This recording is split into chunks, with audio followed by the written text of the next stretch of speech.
দেখো বন্ধুরা, আমার কাছে কিছুটা নারকেল কোড়ানো করা ছিল। ভাবছিলাম এটাকে কি করা যেতে পারে। তো আমি ওটাকে একটু গুড় দিয়ে, নলেন গুড় ছিল ফ্রিজে, ওটা দিয়ে আর একটু দুধ দিয়ে পুর তৈরি করে নিলাম। আর এদিকে গোবিন্দভোগ চাল 2 ঘন্টা ভিজিয়ে রেখে দুধ দিয়ে একটা গোলা বানিয়ে নিলাম। তো এটা দিয়ে এখন আমি পাটিসাপটা পিঠে বানাচ্ছি। যদিও এখন গরম পড়ে গেছে, কিন্তু তাও ভাবলাম এই বছরের মতো এটা লাস্ট বানিয়ে নিই। এটা আমার ভীষণই প্রিয় একটা পিঠে, আমি খুব ভালোবাসি খেতে। আমি শুধু না, আমার ফ্যামিলির সবাই ভালোবাসে। তো দেখো, এইভাবে আমি পিঠেগুলোকে একটা একটা করে বানিয়ে নিলাম। বেশ অনেকগুলোই হয়েছিল,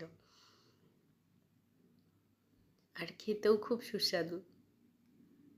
তোমরা কারা কারা খেতে ভালোবাসো পাটিসাপটা আমাকে কমেন্টে জানাবে।